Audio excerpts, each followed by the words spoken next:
Hello and welcome to Disc Review. Today we're going to be talking about something real fun, real light, real breezy. It was Matt's pick. So Matt, why don't you talk to us about it? Yeah, the band is 90's Kids. This is another pretty indie small band here. I'm pretty sure I found out about them the same way I found out about Hotel Apache. Spotify recommendations coming in clutch for some smaller bands here. 83K monthly listeners, not doing bad, but I think they're killing it in their new music department. I think they're making great stuff. It's definitely got a certain vibe that we'll talk about when we go in depth here, but I don't know. I've been kind of following them for a while. I think the first song I listened to was Slow Motion and Bad News, songs from 2018 and 2019. They were doing more kind of, I don't know how to describe it. More similar to Hotel Apache, just some synth, really clean guitar. But now it's more plugging at your nostalgia, some rock, some pop. But yeah, I mean, I don't know much about the band other than that, just what I've seen on Spotify, and I just had a fun time with this EP. They've kind of released, a lot of the releases are pretty staggered nowadays. Spotify is definitely changing the way music is released. This is Friend of a Friend. I don't know if they're going to add more songs. They've been adding songs, but this is where it is right now. 6-track EP. Anything you want to say before we dive in? Well, a couple things. I think that's an interesting thing to point out is that there's this new kind of way to release music now, which makes EPs a little more complicated because before there was kind of three styles of releases. You have singles, you have EPs, and then full-length albums. And Spotify has always treated EPs weird because it lumps them in with singles instead of albums, which I think is a mistake. But now, the way artists have learned to get more streams on their new songs is they will release a new song and lump it in to a little EP with their past few songs that they've released, and then they'll do that for every single song they release until they get somewhere close to a full album. But they're re-uploading the songs, right, with each new song. Re-uploading. Yeah, so they're getting bonus streams per song every time they re-upload it, which is, really smart and really great for them, but it also makes it really confusing, I think, for the listener. Yeah. And everyone's doing it. This is not them. They're not the only ones. Yes. Everyone is doing it. Yeah, everybody's doing it. Yeah. And so I don't know... I don't know if that's going to be addressed one day in the future, if Spotify is going to make some changes to where people can't do that or make it so it's more clear what's what. We'll see. I mean, only time will tell. For now, this is kind of just the name of the game. This is kind of how it works right now. But the other thing I wanted to bring up, are we qualified to call ourselves 90's kids? Just barely. Probably not, though. We weren't really kids in the 90s, but it's kind of got a vague definition. I think they're probably similar in age, probably a little older, I imagine. But I think this is pretty accessible, other than just 90s kids. If you were a kid or you grew up, you're gonna get this record, I think. For sure. I mean, for anyone listening, we were born in 1999, so obviously, we were affected by the culture, but we didn't live through it. Anyways, that doesn't affect your listening experience at all. I just thought it was funny to bring up. But yeah, why don't you kick us off with the first track here? Yeah, track number 1 is the newest song here, Friend of a Friend. All of the songs have very similar style, and I think kind of what I'm impressed by is that they're still very catchy and feel unique on their own. And kind of why I think that is just they just have good premises. They don't phone it in and write a generic song about, generic, love feelings or whatever. This is just some fun premises here on this first song is, wishing the breakup was less amicable so you didn't have to see them anymore. It's just a fun way to take that, and all of these songs are really catchy, and I'll be saying that a lot. Right, yeah, this song it's got really happy guitar, very upbeat drums, which is kind of a theme of a lot of this EP. It's very feel good, even if the lyrics are kind of, not so much that way. Uh, the guitars especially are very feel good. It's kind of covering that transition like you talked about, from going from being with somebody to not being with them anymore, but you still have, friends that you share and you see them from time to time. It's a decent start to the EP for sure. I would say it's not my favorite out of some of these to come, and I might even skip it sometimes, but it's a decent start for sure. Yeah, I mean, I there's some songs on this EP that I think are the reason why I wanted to review it. Some of these other ones I like, they're catchy, but yeah, there's some other ones with a lot of depth, but this is just a fun, breezy pop song, and that's all they're trying to be, and I think they're achieving that, and that's totally fine. Uh, Track number two is "Wreck My Life," pretty similar in, uh, yeah, that energy and that happy-go-lucky feel, even though similarly their lyrics are maybe a little different from that feeling. But yeah, this one is you know just as catchy and some fun production decisions that I like. There's some cutting out and some like electronic vocal effects that I think work really well. They bring it back on the outro, and I think it just adds a lot more to the energy of the song and makes it feel not doesn't get boring. Right. This is where the EP kind of starts for me. I Yeah. think that this song is pretty dang good. The guitar is very reminiscent of 5 Seconds of Summer, and the Yeah. lyrics kind of remind me of early Makeout. I don't know if you got that vibe as well, Mhm. um, but definitely brought me back to that. Which we should definitely review Yeah, I forgot about Makeout's Makeout. album Yeah. sometime. It's a must, but yeah, this one is great. There's a really good line in the second verse that says she's the kind of girl who makes you want to be her boyfriend, then makes you wish you were dead. I think that's really funny. It's clever, and yeah, I really enjoyed this one.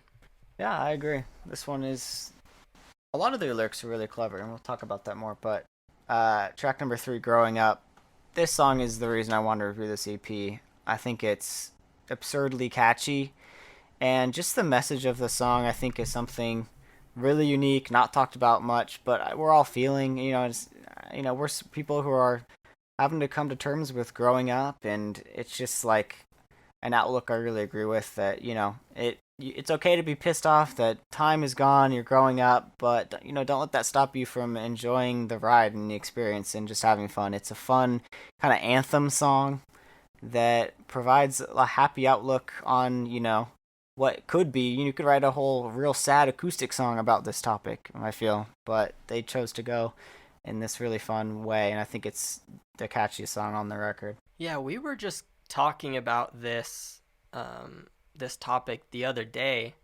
It's a song about when you're a kid, you want to grow up. It's just something all kids want to do is they want to get older. They want to become an adult, and then once you get to like your mid 20s, you start realizing like, wait a second, there's nothing. Getting older doesn't mean anything anymore. It just means I am closer to death. Like you stop looking forward to it. I definitely don't look forward to my birthdays. I'm only 23. I've got plenty of good years of youth left, but I would like them to be longer. um, but the chorus is probably the best chorus on here for me. The vocals are really smooth, really bright, and that happy guitar just makes that chorus soar. Track number four is "Mandy Moore." I think this band is intentionally trying to tap into like youthful nostalgia, and I think this and the next song really show that. I think that's perfectly fine. I think it works for me. Uh, this is just kind of a song that reminds me of being young and having that like idealized version of love built up in your head, and just kind of like growing up in facing reality, and but still kind of having those idealized feelings. I just think it really encapsulates that kind of nostalgia. I think that this song really calls me out for being a fake 90s kid. You probably know more because for everyone listening, Matt has an incredible brain where he can memorize the name of every celebrity, what they do, what they've been in, what year they were born, all their kids' names. He's very good at He's exaggerating, but celebrities. Well, I am, but you're really good at celebrities. I had no idea who Mandy Moore was, so I had to look her up. She's an actress. She did some singing.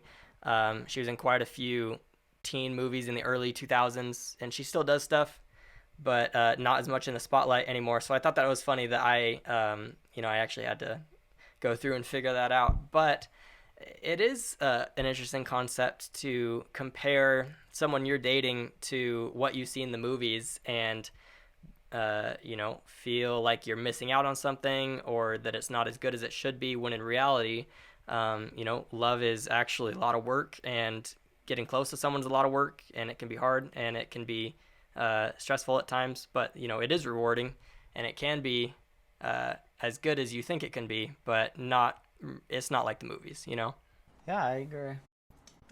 Track number 5 is Friday Nights in October. This is a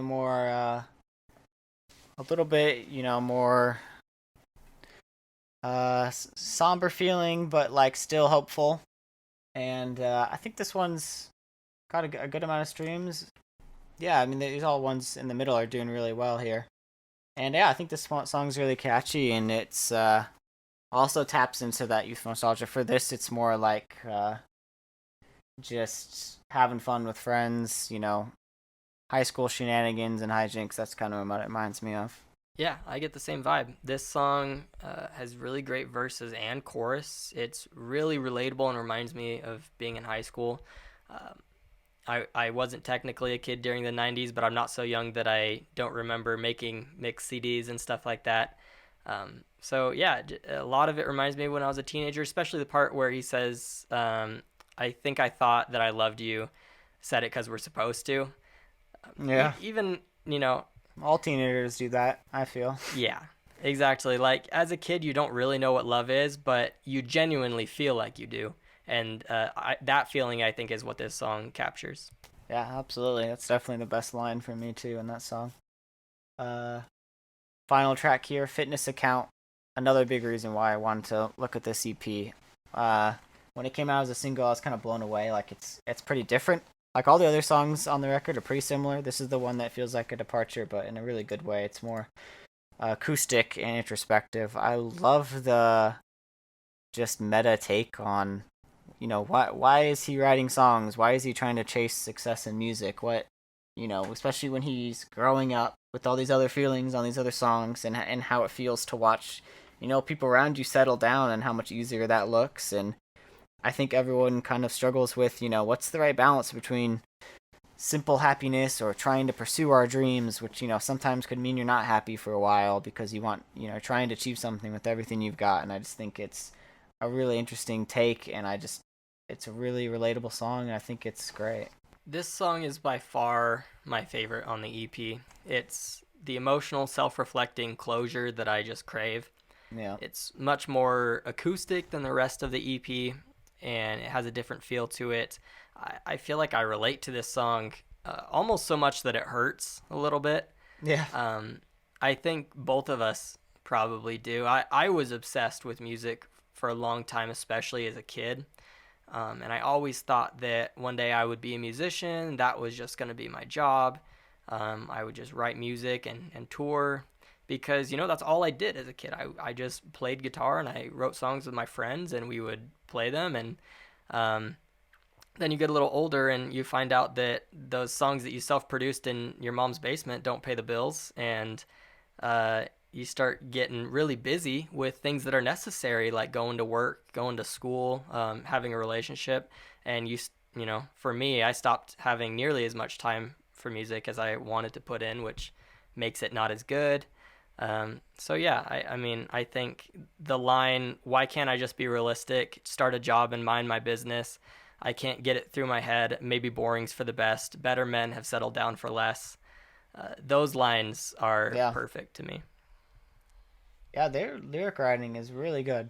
Kind of like catches you by surprise for a smaller band to just absolutely nail you with some great, clever lyrics. Usually, we just assume that's reserved for the best of the best, But these guys are killing it, and I agree. Those lines are really powerful, and uh, just yeah, I was not expecting that much, uh, them to be that real. To be honest, I feel like, you know, it just caught me by surprise on this record where it's a lot of upbeat, happy stuff, and then it just gets some of the most real I've ever seen in music nowadays, to be honest. I totally agree with all of that. This is a great AP. I look forward to more music from 90s kids. I think they're going in the right direction.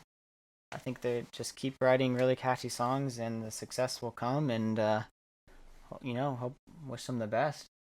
I'll keep checking out all their new stuff. I reached out to some of the members of this band, and none of them reached out to me back. I was hoping maybe we could do like a little interview with them, but no dice on that one. Hope maybe someday in the future. We'll see. But who did reach out to us was Say We Can Fly, who we reviewed just a few weeks ago, and he listened to our review of his album Beautiful Mess, and he seemed very thankful, and it was really refreshing to talk to him because he was so down to earth and cool. So I just wanted to bring that up. That was a cool little moment for us. So yeah, I mean, that was definitely a highlight for me of this channel.